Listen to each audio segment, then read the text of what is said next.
Halo calon jenazah, ketemu lagi sama saya Zola di channel saya sendiri. Ya. Pada kali ini saya akan menjelaskan tentang spektrofotometri IR dan kaitannya dengan jurnal yang saya dapatkan mengenai elusidasi struktur dari terpen, senyawa terpen. Oke, langsung saja kita lanjut ke PPT-nya. Kita opening dulu.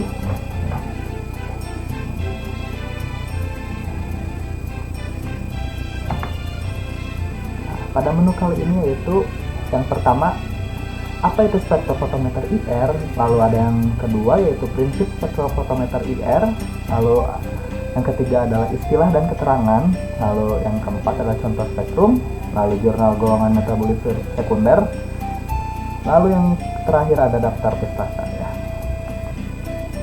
Nah, yang pertama, apa itu spektrofotometer IR?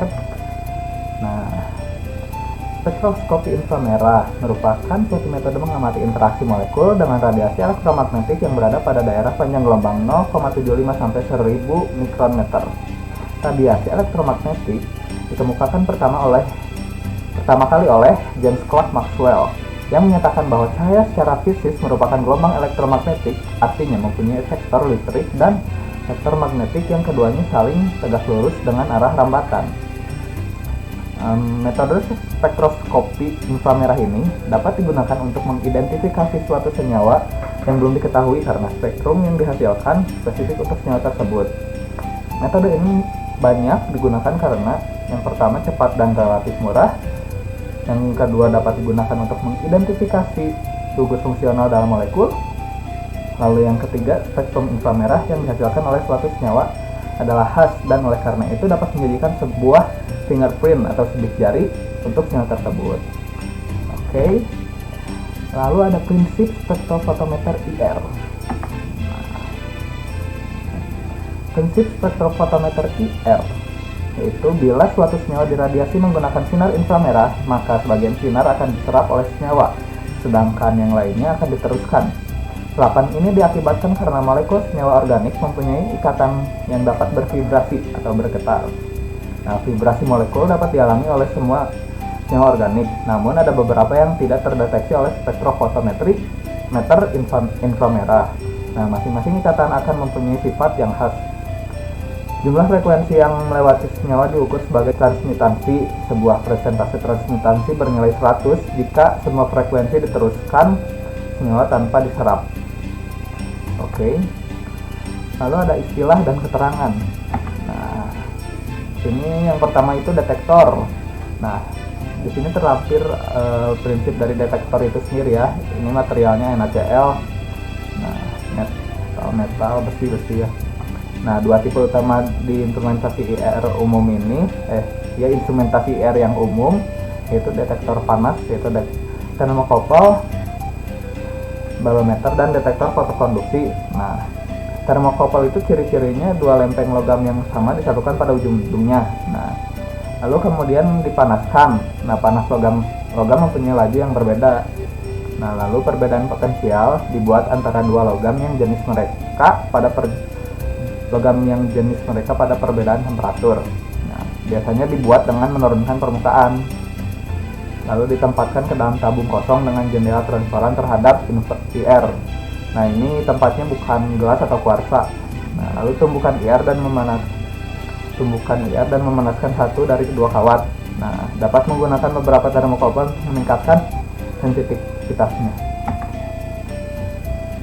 Nah, di sini ada bolometer. Nah, bolometer itu berupa potongan logam PTNI atau semikonduktor yang mempunyai muatan besar dalam resistensi terhadap arus dengan temperatur. Nah, cahaya diserap oleh permukaan yang hitam.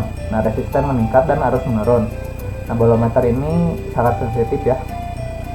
Lalu ada yang ketiga itu detektor fotokonduksi. Nah, yaitu film tipis semikonduktor, contohnya timbal sulfur pada permukaan gelas non konduktif dan dilindungi dalam vakum. Lalu yang kedua itu absorpsi cahaya oleh semikonduktor memindahkan dari non konduktif ke keadaan konduktif. Nah, lalu yang ketiga itu pengurangan hambatan. dan meningkatkan arus. Nah, rentangnya itu 10.000 sampai 333 cm-1 pada seluruh ruang. Nah, ini lalu ada sel sampel itu yaitu kuvet ya. Sama seperti UV vis. Nah, ada monokromator. Nah, berkas radiasi dari sumber terbagi dua. Nah, sebagian melewati sampel dan sebagian lagi melewati belangko. Nah, setelah dua berkas tersebut bergabung kembali kemudian dilewatkan ke dalam monokromator, pada pemilihan panjang gelombang inframerah dapat digunakan filter, prisma atau grafting. Nah, monokromator yang digunakan dalam inframerah terbuat dari berbagai macam antara lain gelas, lelehan silika, LIF, CaF2, BaH2, NaCl, dan lain-lain. Nah, tetapi pada umumnya prisma NaCl digunakan untuk daerah 4000 sampai 6000 cm-1 dan prisma KBr untuk 400 cm-1. Okay. Nah, yang lalu ada recorder. Nah, sinyal yang dihasilkan dari detektor kemudian direkam sebagai spektrum inframerah yang berbentuk puncak-puncak absorpsi. Nah, spektrum inframerah ini menunjukkan hubungan antara absorpsi dan frekuensi atau bilangan gelombang atau panjang gelombang. Nah, sebagai absis adalah frekuensi cm-1m atau bilangan gelombang. Nah, atau panjang gelombang cm-1 dan sebagai ordinat adalah transmittance atau absorban. Nah, ini contoh spektrum yang saya dapatkan di jurnal ya. Nah, ini nih. Hasil pengukuran spektrum IR menggunakan KBR memberikan hasil pada bilangan gelombang 2943 cm-1. Nah, terdapat regang gugus karbon dan hidroksida alifatis ya, yang didukung dengan adanya tekukan ikatan CH sp3 pada bilangan gelombang 1494 cm-1. Nah, adanya regangan karbonil ditunjukkan pada daerah bilangan gelombang 1687 cm-1. Nah, adanya regangan ikatan karbon dan oksigen pada bilangan gelombang 1035 cm-1. Nah, sedangkan pada gelombang 1377 cm-1 menunjukkan adanya gugus CH32 atau geminal dimetil yang merupakan ciri khas dari senyawa terpenoid.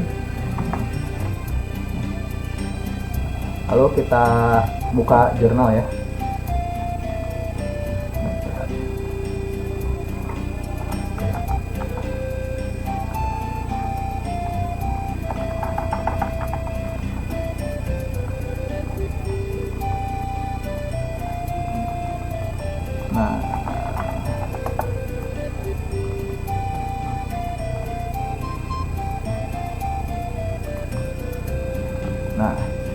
Nah, ini jurnal yang saya dapatkan ya. Judulnya yaitu isolasi metabolit sekunder dari ekstrak etil asetat kulit batang meranti rambai. Nah, untuk hasil yang tadi sudah saya paparkan di PowerPoint ya. Nah, ini saya akan kembali perlihatkan hasil yang tadi.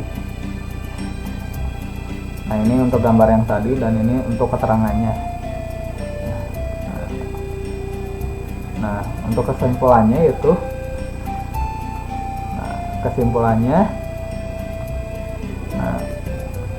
nah senyawa ini itu termasuk golongan terpenoid. Dia sebelumnya sudah melalui analisa instrumen menggunakan spektrofotometri UV, IR, dan HRMI. Nah, dan yang disayangkan dari jurnal ini itu tidak ada hasil dari struktur yang didapatkan gitu, tidak ada struktur terpenoidnya yang didapatkan. Nah, maka dari itu saya mencari jurnal yang lain yang terlampir struktur yang didapat dari alat tersebut. Nah, ini jurnal lainnya yaitu isolasi dan elusidasi struktur terpenoid menggunakan kulit batang surian. Nah,